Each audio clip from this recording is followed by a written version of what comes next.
ప్రస్తుత రోజుల్లో వార్డు మెంబర్గా గెలిచినవారే ఒక రేంజ్ మెయింటైన్ చేస్తున్నారు. కారు, లగ్జరీ లైఫ్లతో ప్రజల్లో ఓ విధమైన హైప్ని క్రియేట్ చేస్తున్నారు. అటువంటిది ఎమ్మెల్యేగా గెలిస్తే అమ్మా ఇంకేమైనా ఉందా? ఆడి రేంజ్ రోవర్ కార్లతో హడావుడీ చేసేస్తారు.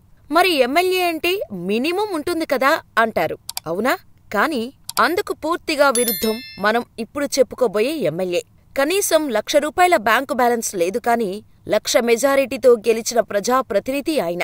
అటువంటి ఆయనకు సొంత కారు లేకపోవటంతో అద్దెకారులో అసెంబ్లీకి వచ్చారు. దీంతో ఆ పార్టీ కార్యకర్తలే కారు కొని ఇచ్చారు. ఇప్పుడు దేశవ్యాప్తంగా చర్చనీయాంశమవుతున్న ఈ ఎమ్మెల్యే ఎవరు? ఆయన బ్యాక్గ్రౌండ్ ఏంటి? తెలుసుకోవాలంటే ఈ వీడియోను చూసేయండి లేట్ చేయకుండా. పవన్ కళ్యాణ్ తప్పటడుగులు వేస్తున్నారు. ఎలాగైనా గెలవాల్సిన ఎన్నికల్లో ఓడిపోబోయే అభ్యర్థికి సీటు ఇచ్చారు అని గుసగుసలాడారు పోలవరం జనసేన ఎమ్మెల్యే అభ్యర్థి చిర్రి బాలరాజు గురించి. కాని పవన్ కళ్యాణ్ మాత్రం నాపై నమ్మకం ఉంచండి, బాలరాజు గెలుస్తాడని నమ్మకంగా చెప్పారు. కాని సొంత పార్టీ నేతలతో పాటు విపక్షాలు సైతం ఆ మాటలను నమ్మలేదు. ఎందుకంటే ఆయనో సామాన్య గిరిజన రైతు కుటుంబం నుంచి వచ్చిన వ్యక్తి.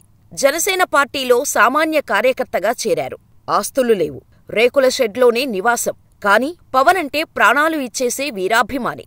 ఆ అభిమానంతోనే పార్టీలో చురుకుగా వ్యవహరించేవారు. అలా స్థానికంగా మంచి పేరు తెచ్చుకోవటం, పార్టీలో బలమైన నాయకుడిగా ఎదిగారు.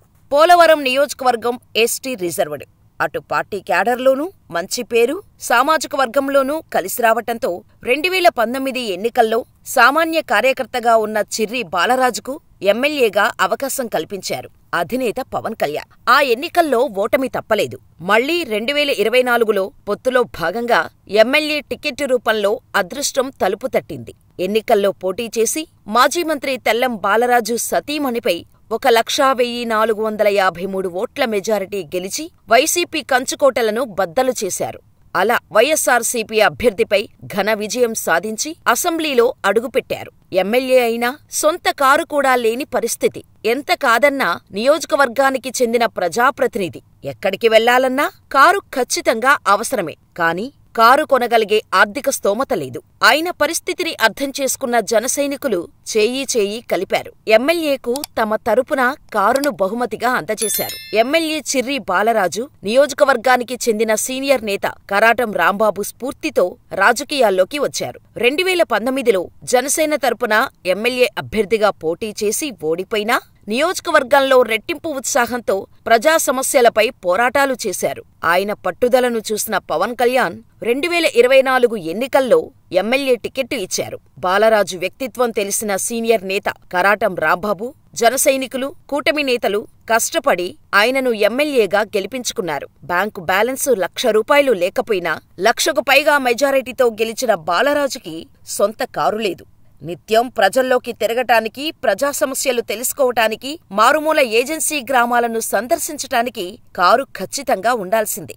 అయితే ఆయన పరిస్థితిని గమనించిన సీనియర్ నేత కరాటం రాంబాబు కుటుంబం, అలాగే బుట్టాయగూడెం గ్రామం జనసైనికులు సేకరించిన కొంత డబ్బుతో ఫార్చునర్ కారు నిమిత్తం డౌన్ పేమెంట్ చెల్లించారు. మిగిలిన డబ్బుల్ని ఎమ్మెల్యే జీతంలో వాయిదా పద్ధతిలో చెల్లించే విధంగా ఏర్పాటు చేశారు. ఒక సామాన్య నిరుపేద రైతును ఎమ్మెల్యేగా గెలిపించడమే కాదు, మొత్తం 175 ఎమ్మెల్యేలలో తమ ఎమ్మెల్యే ఏమాత్రం తీసిపోడు అనే విధంగా కరాటం రాంబాబు బుట్టాయగూడెం జనసైనికుల ఆధ్వర్యంలో ఎమ్మెల్యేకు కారును అందజేశారు. జనసైనికులు చేసిన ఈ మంచి పనిని సోషల్ మీడియా వేదికగా అందరూ పొగడ్తలతో ముంచెత్తుతున్నారు.